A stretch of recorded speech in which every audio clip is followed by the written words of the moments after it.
DMK 5 வருஷம் ஆண்டது. 5 வருஷத்தில் ஆப்போசிட் பார்ட்டின்றது ஆப்போசிட் பார்ட்டியாகவே இல்லை.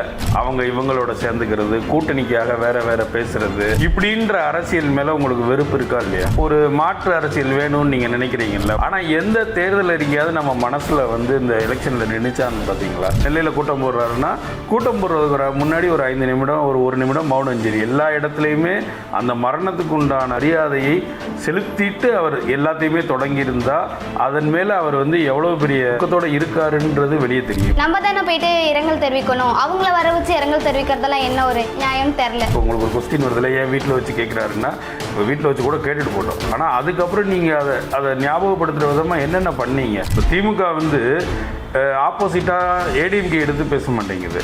அது எதை எடுத்து பேசுறாங்கன்னா பிஜேபி எடுத்து தான் பேசுகிறாங்க. ஒருவேளை பிஜேபி இங்கே வந்துடும், நம்ம இந்த தேர்தலில் தமிழ்நாட்டை மீட்கணுன்றது தான் டிஎம்கேயோடைய கோஷமாகவே இருக்குது. திமுகவிலிருந்து தமிழ்நாட்டை மீட்கணுன்றது விஜயோட கோஷமாக இருக்குது. கருத்து கணிப்பை பற்றி என்ன சார் நினைக்கிறீங்க? அதாவது கருத்து கணிப்பு இல்லை, அது கருத்து திணிப்பு. 30 வயசு கீழே இருக்கிறவங்கள்ட்ட போய் சேர்ந்திருக்க கட்சின்றது 3 தமிழ்நாட்டில். ஒன்று நாம் தமிழர், இன்னொன்று தாவேக்கா, இன்னொன்று பிஜேபி. மற்ற 2 திராவிட கட்சிகளும் இளைஞர்கள் மத்தியில் போய் சேரலை.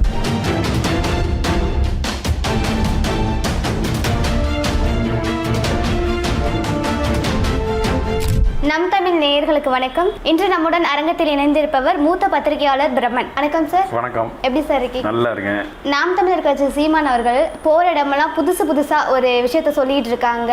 15 வருஷமா நிறைய கட்சிக்காக போராடிட்டே வராங்க. அது மேல உள்ள ஆதங்கமா? இல்லை, அதான் என்னன்னா அவரும் வந்து ரொம்ப நாளா வந்து நிறைய விஷயங்களை வந்து சொல்லிகிட்டே இருக்கார். இப்போ நீங்கள் ஒரு யங்கர் ஜென்ரேஷனாக உங்களுக்கு வந்து ஒரு மாற்று அரசியல் வேணும்னு நீங்கள் நினைக்கிறீங்கல்ல. வழக்கமாக ரெகுலராக இதே மாதிரி இந்த கட்சி வந்து இன்னொரு கட்சியோட கூட்டணி வச்சுக்கிறது, அவங்க இவங்களோட சேர்ந்துக்கிறது, கூட்டணிக்காக வேற வேற பேசுறது, அப்புறம் திரும்ப கூட்டணி முடிஞ்ச உடனே மறுபடியும் வேற எங்கேயோ போகிறது, இப்படின்ற அரசியல் மேலே உங்களுக்கு வெறுப்பு இருக்கா இல்லையா? இருக்கு இல்லையா? அப்போ அதுக்கு மாற்றுன்னு ஒன்றை வந்து சீமான் முன்வைக்கிறாரு சார். முன்வைக்கிறாரு தான். இப்ப மற்ற கட்சியிலெல்லாம் அதிமுகல, திமுகல, தாவேக்காலெல்லாம் என்ன சொல்றாங்க, மகளிருக்கு உரிமை தொகை ஏத்துறேன் அப்படின்னு சொல்லியிருக்கிறாங்க, ஆண்களுக்கு ஃப்ரீ பஸ் கொடுக்குறேன் அப்படின்னு சொல்லியிருக்கிறாங்க, ஃப்ரிட்ஜ் தரேன், கூப்பன் தரேன் அப்படின்னு சொல்றாங்க. ஆனா சீமான் அவர்கள் வந்து இலவசமே வேணாம், எனக்கு இலக்கு தான் முக்கியம் அப்படின்னு சொல்றாங்க. அப்படி இருக்கக்குள்ள நான் மாடு மேய்க்க ஹெலிகாப்டர் தரேன், குதிரை தரேன், ஜீப்பு தரேன்னு சொல்றாங்க. இல்லை அதெல்லாம் என்ன இல்லை அப்படி அது என்னன்னா இப்போ இலவசம் வேணுமா வேண்டாமான்ற இந்த தேர்தலில் எல்லா கட்சியுமே தேர்தல் அறிக்கையை வந்து வெளியிட்டாங்க. ஒருத்தர் ஃப்ரிட்ஜ் தரேன்னாங்க, ஒருத்தர் வந்து என்னென்னமோ 8000 ரூபா கூப்பன் தரேன்னு சொன்னாங்க. அவர் புதுசாக வந்தவர் கூட நான் அது தருவேன் இது தருவேன் மாற்றுன்னு சொன்னவர் கூட சொன்னார். ஆனால் எந்த தேர்தல் அறிக்கையாவது நம்ம மனசில் வந்து இந்த எலெக்ஷனில் நினைச்சான்னு பார்த்தீங்களா? எதுவுமே இல்லை. ஏன்னா நம்ம ஆல்ரெடி எல்லாத்தையுமே பார்த்து பழகிட்டோம். இவங்க எலெக்ஷன் வந்தாலே இந்த மாதிரி ஏதாவது ஒரு அறிக்கையை கொடுத்துட்டு முடிச்சுட்டு கிளம்பிடுவாங்க அப்படின்னு இந்த தடவை எந்த அரசியல் கட்சியோட தேர்தல் அறிக்கையுமே ஹிட் ஆகலை. ஒரு டிவி கொடுக்குறோன்ற ஹிட்டில் ஓட்டு போட்ட காலம் இருந்தது இல்லையா? தாலிக்கு தங்கம் கொடுக்குறோம், காசு கட்டணும், ஏதோ ஒன்று வந்து ஒரு கான்செப்ட் ஆகி அது வெற்றிக்கான இதை நோக்கி போச்சு. அது ஒரு கான்செப்டா இருந்தாலும் குதிரைக்கு மாடு மேய்க்க குதிரை தரேன்னு சொல்றதெல்லாம் என்ன சார் கான்செப்ட்? இல்லை, மாடு மேய்க்க குதிரை தரேன்னா இப்போ இந்த மங்கோலியர்கள் மொத்தமாக இவ்வளோ மாடு 10,000 மாடு 20,000 மாடு இருக்கும்போது அதை ஒரு ஓமைக்கு சொல்கிறது, புரியுதா? ஒரு ஓமையை நீங்கள் வந்து எடுத்துக்கிட்டு இதுதான் அதுவா, அவர் மாடு மேய்க்கிறாரா ஆடு மேய்க்கிறாரான்றது அவர் வந்து எப்போதுமே வந்து ஓப்பனிங்கில் ரொம்ப சீரியஸாக பேசி பயங்கரமாக இருக்கும், எண்டு வந்து காமெடி ஆகிடும் அவருக்கு. அப்படி நீங்கள் இந்த எண்டை மட்டும் தூக்கிக்கிட்டு கேட்குறதுனா இப்போ அது இதெல்லாம் செய்ய முடியுமா? நீ மாடு மேய்க்கிறியா, நீ விவசாயம் பண்ணப்போ, நீ படிக்காத, நீ அதை இதை செய்யின்னு சீமானுடைய கருத்துக்களில் வேறு விஷயங்களை மட்டுமே நம்ம எடுத்து வந்து பேசுகிறோம். ஆனால் அந்த மாற்றத்தை நோக்கி நகர்றதுக்கு உண்டான எண்ணமும் நமக்கு இருக்குது இல்லையா? இப்போ நமக்கு வந்து இலவசன்றது ஒன்று வேண்டாம் தான், அது வந்து தேவைப்படுபவர்களுக்கு மட்டுமே நீங்கள் கொடுக்கலாம்.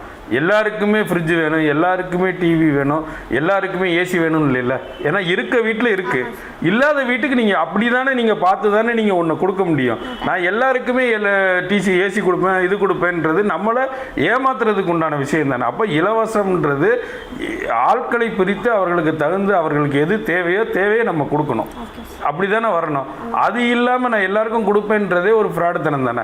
அது இல்லாத ஒரு தேர்தல் அறிக்கைன்றது பாராட்டக்கூடியது தான். சீமானுடைய தேர்தல் நமக்கு வந்து 1000 விமர்சனம், நீங்கள் சொல்லக்கூடிய விஷயங்கள் எல்லாமே அது சோசியல் மீடியாவில் வைக்கக்கூடிய எதிர்கருத்துக்கள் தான். அதாவது அந்த விஷயத்தை மலங்கடிக்கிறதுக்கு உண்டான எதிர்கருத்துக்கள் அது நம்மளை ஈஸியாக வந்து கேப்சர் ஆகுது. நீ ஹெலிகாப்டரில் போய் எப்படி மாடு மேய்ப்ப, ஹெலிகாப்டரில் நீ குதிரையில் போய் எப்படி மாடு மேய்ப்ப அப்படின்றதெல்லாம் அந்த முக்கியமான விஷயத்தை மழுங்கடிக்கிறதுக்காக செய்யப்பட்ட விஷயங்கள். அது நம்ம ஈஸியாக நம்ம மண்டையில் ஏறிடும்.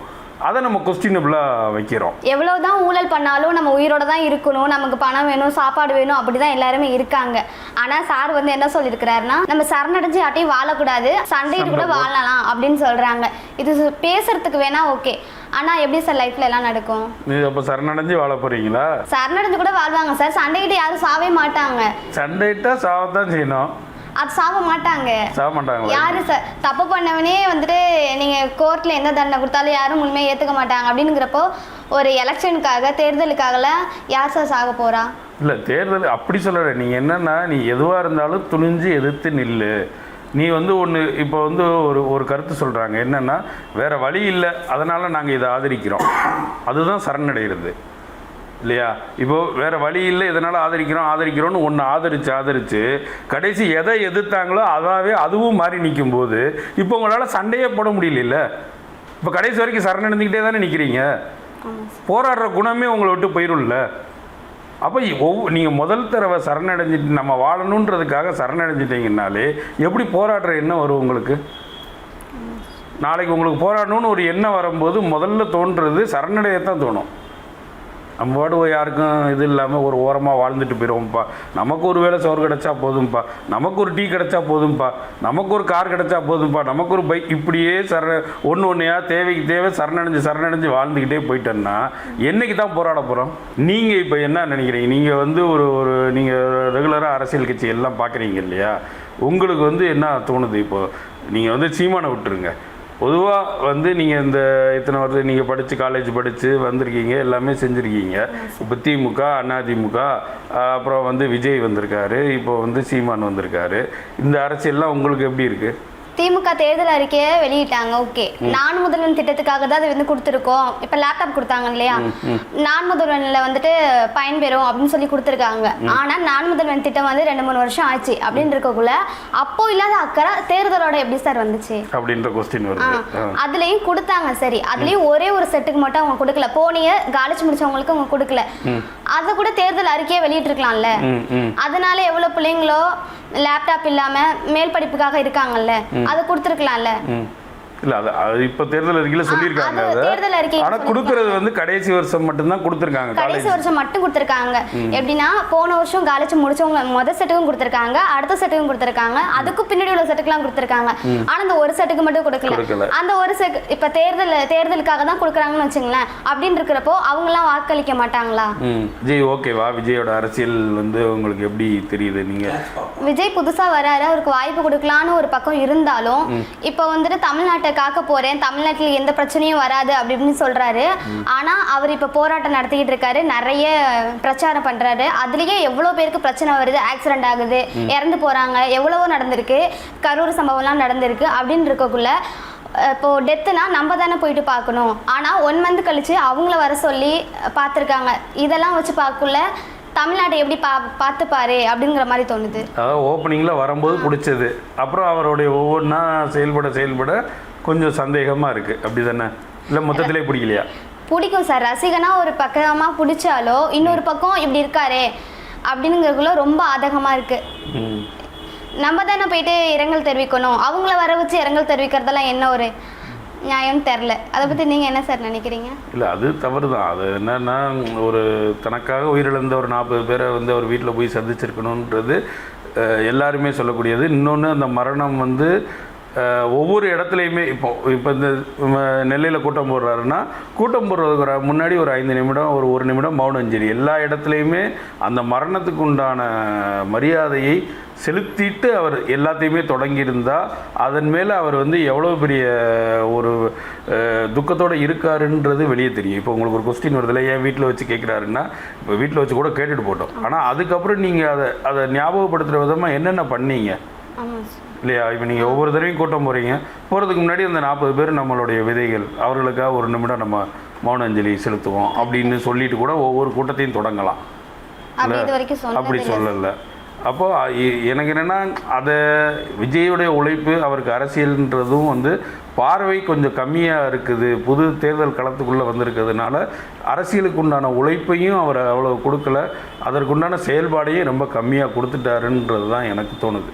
ஏன்னா ஓப்பனிங்கில் இருந்த ஹைப் வந்து கொஞ்சம் கொஞ்சமாக நாளாக குறையுது. அது விஜயோட செயல்பாடுனால குறையுதுன்னு நான் நினைக்கிறேன். சார், இப்போ தாவேக தலைவர் விஜய் வந்து எல்லா பிரச்சாரத்துலேயும் நிறைய இடத்துக்கு போகிறாரு, பிரச்சாரம் பண்ணினா அங்கே எல்லா இடத்துலையுமே திமுக ஒரு கார்னராக வச்சு தான் பேசுகிறாரு. அவருக்கு திமுகவை வீழ்த்துறது தான் ஒரு நோக்கமா? இல்லை, மாநில அரசியலுக்கு வந்திருக்காரு. அப்போ இங்கே வந்து திமுகவை தானே பேசி ஆகணும். இப்போ திமுக வந்து ஆப்போசிட்டாக ஏடிஎம்கே எடுத்து பேச மாட்டேங்குது. அது எதை எடுத்து பேசுகிறாங்கன்னா பிஜேபி எடுத்து தான் பேசுகிறாங்க. ஒருவேளை பிஜேபி இங்கே வந்துடும், பிஜேபியோட அடக்குமுறை டெல்லியிலேருந்து நம்மளை பாதுகாக்கிறதுக்காக நம்ம இந்த தேர்தலில் தமிழ்நாட்டை மீட்கணுன்றது தான் டிஎம்கேயோடைய கோஷமாகவே இருக்குது. அப்போ வந்து திமுகவிலிருந்து தமிழ்நாட்டை மீட்கணுன்றது விஜயோட கோஷமாக இருக்குது. ஸோ அது வந்து அந்த அந்த ஏரியா போய் நல்லா ரீச் ஆகுதுல்ல. இப்போது நீங்கள் இந்த 5 வருஷத்தில் ஆப்போசிட் பார்ட்டின்னு ஏதாவது இருந்ததா? டிஎம்கே 5 வருஷம் ஆண்டது. 5 வருஷத்தில் ஆப்போசிட் பார்ட்டின்றது ஆப்போசிட் பார்ட்டியாகவே இல்லை. அதனால தான் விஜய் வந்து இவ்வளோ தூரம் ஹைப் ஆனது. அப்போ திமுகவை அட்டாக் பண்ணால் தான் இங்கே வந்து ஓட்டு கிடைக்கும். திமுக வச்சு தான் நீங்கள் இந்த அரசியலை வந்து நீங்கள் இங்கே பண்ண முடியும். திமுக வந்து பிஜேபி வச்சு பாலிடிக்ஸ் பண்ணலாம். ஏன்னா அந்த பாலிடிக்ஸை நீங்கள் 2 பேரும் போய் பிரிச்சிங்க. இப்போ விஜயும் அதுக்குள்ளே தான் இருக்கார். அவரும் பிஜேபி எதிர்க்கிறார்ல, கொள்கை எதிரின்னு சொல்கிறாரு. அப்போ 2 பேரும் எதிர்த்தனா ஒரு பொலிட்டிக்கல் கெயினுக்காக அதை வந்து தொடர்ந்து விஜய் தான் எதிர்க்க முடியும். விஜய் வந்து திமுகவை தான் மெயினாக எதிர்க்க முடியும். அடுத்த சப்கார்னர் தான் பிஜேபி, ஏடிஎம்கே எல்லாம். ஸ்டாலின் வந்து ஏபிஎஸ் கிளாஸ் பாப்பான்னு சொல்லியிருக்கிறாங்க. இதை பற்றி நீங்கள் என்ன சார் நினைக்கிறீங்க? இல்லை, அதான் தேர்தல் நெருங்க அவங்களே வந்து கிளாஸ் ஸ்டூடெண்ட், கிளாஸ் பாப்பா ரேஞ்சுக்கு இறங்கிடுவாங்க எல்லாருமே. எல்லா அரசியல் தலைவர்களும் தலைவர்ன்ற கேட்டகரியிலேருந்து ஸ்கூல் பெஞ்சில் மிஸ் என் பென்சிலை பிடிங்கிட்டான் மிஸ் என் வந்து டிஃபன் பாக்ஸை களவான்ட்டான் மிஸ், இந்த மாதிரியான பஞ்சாயத்து தான் இனிமேல் தேர்தல் களத்தில் நடக்கும். இதுக்கு அதாவது இது கொஞ்சம் மெச்சூர்டான வசனம்னு கூட நம்ம இதை எடுத்துக்கலாம்.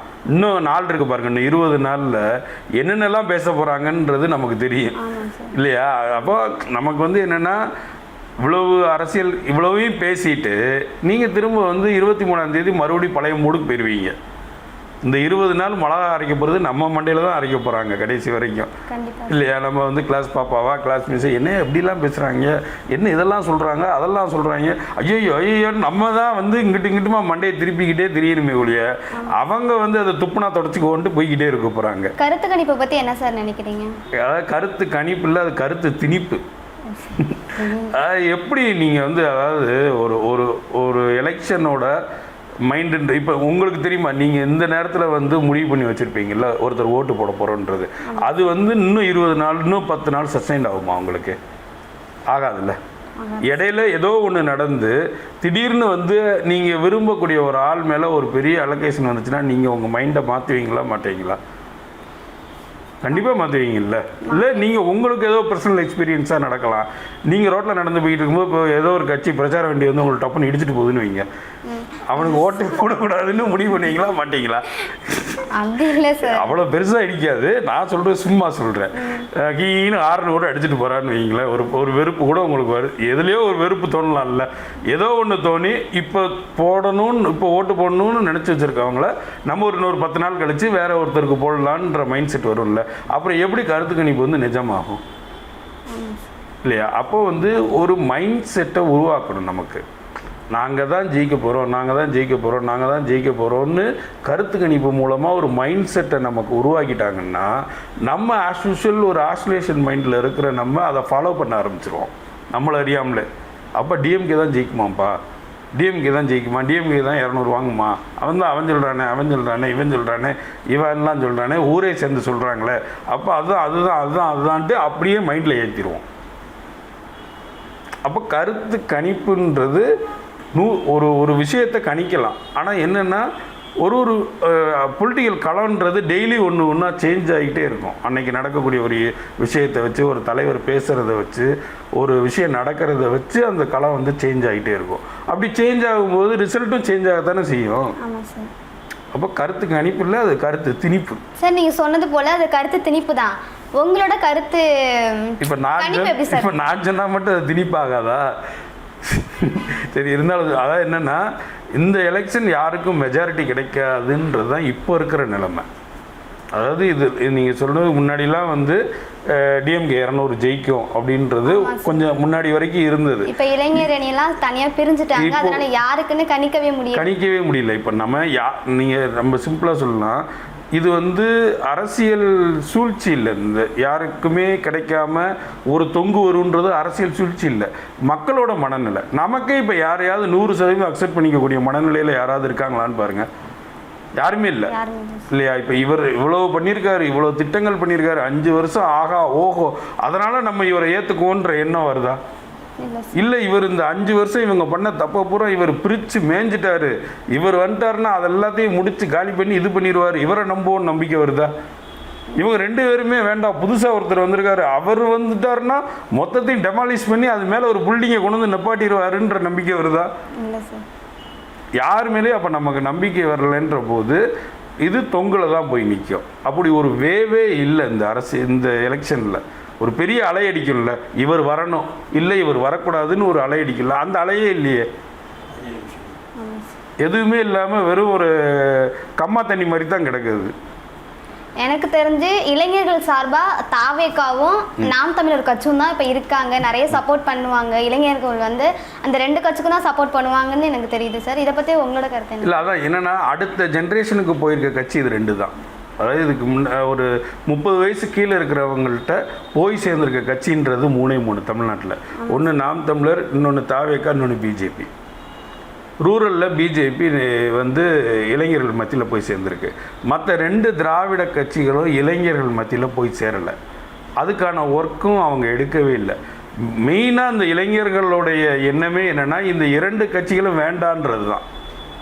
அதனால தான் இந்த 2 பார்ட்டியுமே கூட்டணிக்கு போக முடியல. தாவேகாவும் போக முடியல, நாம் தமிழரும் போக முடியல. ஏன்னா நீங்கள் போயிட்டீங்கன்னா ஆஸ் யூஷுவல் நீங்கள் வந்து அதாவே ஆயிடுவீங்க. இதிலிருந்து அதாவது அதை ஃபாலோ பண்ணுற, அது என்னென்ன வழியில் ஃபாலோ பண்ணிச்சோ அதே தான் தாவேகா இன்னைக்கு ஃபாலோ பண்ணியிருக்கு. ஆனால் கூட்டணிக்கு போக முடியாது. ஏன் சார் கூட்டணினா நீங்கள் வெறுப்பே திராவிட கட்சி மேலே வெறுப்புனால தானே விஜய் பின்னாடியே வந்து நிற்கிறாங்க. ரெண்டுமே வேண்டான்றது தான் உங்கள் பின்னாடியே வந்து நிற்கிறாங்க. நீங்கள் திரும்பவும் அவங்களோடய போயிட்டீங்கன்னா இதிலிருந்து பாதி பேர் இன்னும் பாதி பேர் கலந்துருப்பாங்க. இதிலிருந்து இன்னைக்கு எங்கள் அரங்கத்துக்கு வந்து பொறுமையாக நான் கேட்ட கேள்விக்கெல்லாம் பதில் சொன்னீங்க சார். என்கிட்டயும் கொஸ்டின்லாம் கேட்டீங்க. ரொம்பவே சிறப்பாக இருந்துச்சு நிகழ்ச்சி. இன்னொரு நிகழ்ச்சியில் நம்ம பார்க்கலாம். நன்றி சார். வாழ்த்துக்கள். என்னையும் ஆங்கர் ஆக்கிட்டீங்க, அதுக்கு மிக்க நன்றி. ஓகே சார், நன்றி சார்.